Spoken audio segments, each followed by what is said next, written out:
In the 43rd minute of a World Cup knockout match, Harry Kane received the ball inside the penalty area and the entire stadium held its breath. What happened next lasted less than 2 seconds, and what the referee decided in those 2 seconds has not stopped being debated since. England were behind. The tension inside Atlanta Stadium was suffocating, and in that single moment, the Three Lions believed they had been handed the lifeline they desperately needed. The referee did not agree, and for millions of England supporters watching around the world, what followed would become one of the most infuriating, most debated, and most difficult moments of this World Cup so far. This is the story of the decision that left England stunned, and the question it refuses to stop asking. To understand the weight of this moment, you first have to understand the situation England found themselves in. This was not a comfortable stroll through the knockout rounds. This was a team under pressure, facing a DR Congo side that had already stunned the Three Lions in the 7th minute through a composed Brian Sepenga finish, making history as DR Congo celebrated their very first goal in a FIFA World Cup knockout match. England were trailing. England were struggling, and England's captain, Harry Kane, was being kept frustratingly quiet by a DR Congo defensive unit that was organized, physical, and deeply difficult to break down. The first water break came and went. Several half chances arose and disappeared. DR Congo goalkeeper Lionel Mpasi made one excellent save after another, denying Jude Bellingham twice in quick succession. And just when England were beginning to find a rhythm, the chance that arrived that made the entire world stop and stare. Bellingham, as he so often does, was the architect. He picked up the ball on the right wing, scanned the space in front of him, and threaded a perfectly weighted through ball into the path of Harry Kane, running in behind the DR Congo defense.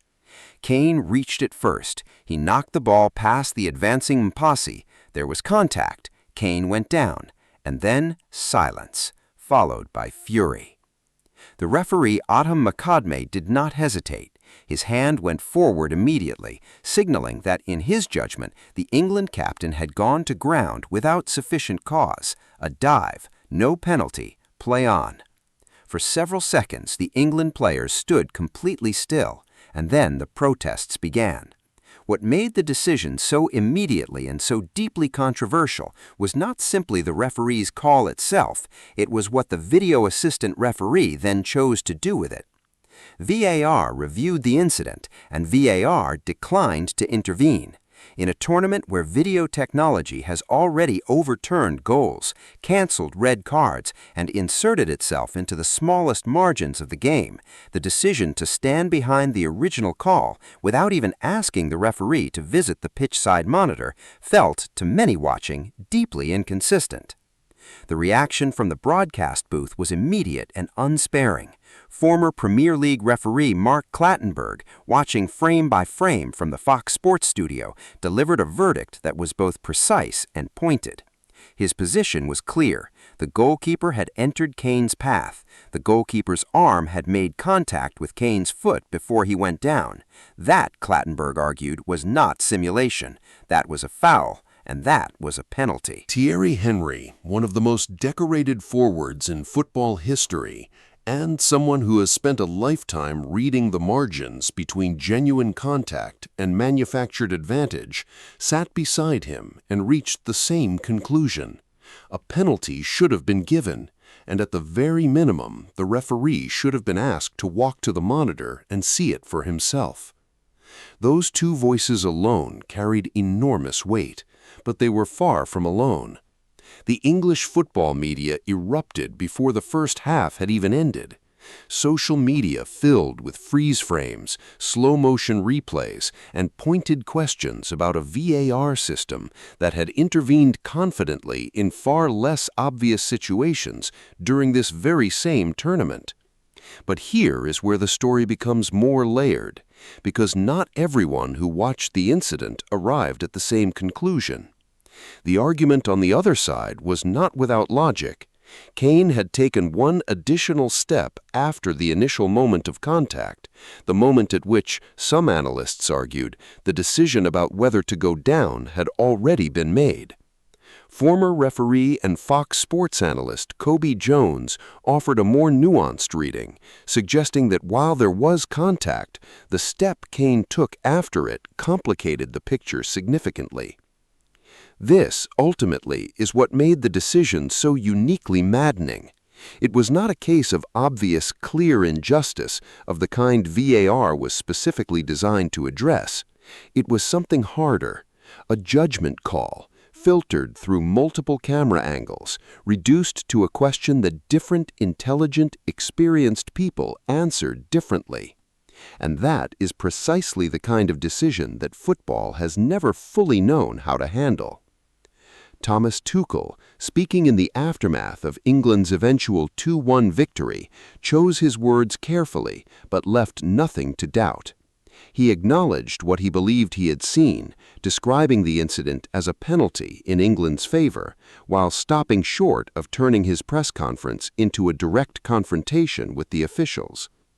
It was the restraint of a manager who understood that the result had, ultimately, gone in his team's favor.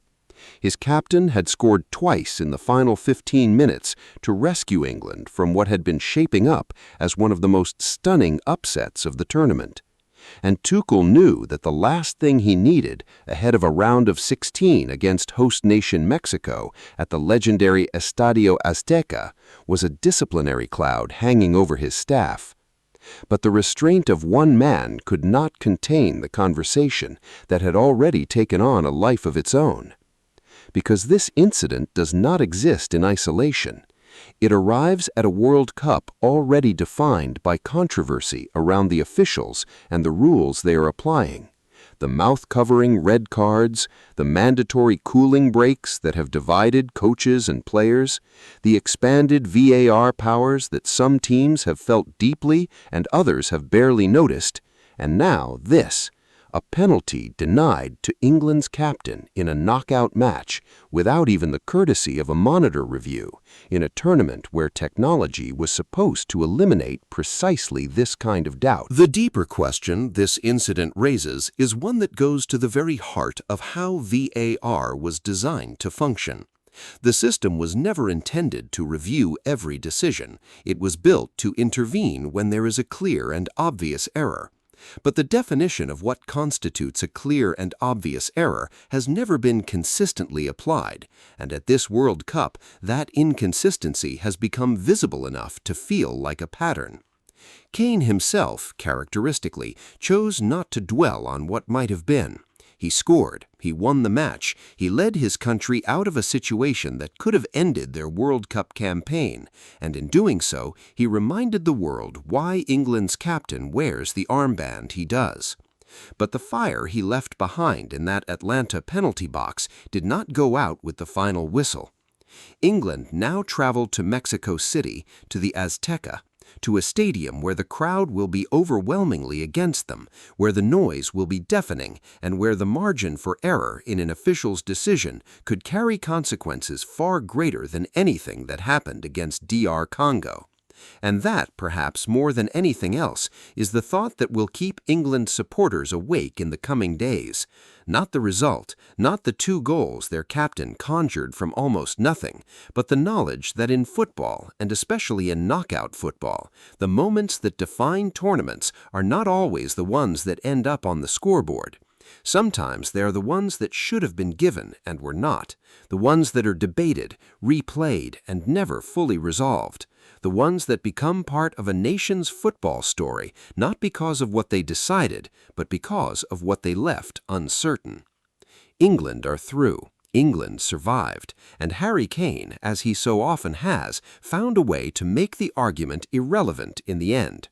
But the 43rd minute in Atlanta will linger, it will be replayed, it will be argued over, and for England, as they prepare for what may be the most difficult match of their World Cup so far, it serves as a reminder that survival in this tournament is rarely clean, rarely comfortable, and never guaranteed.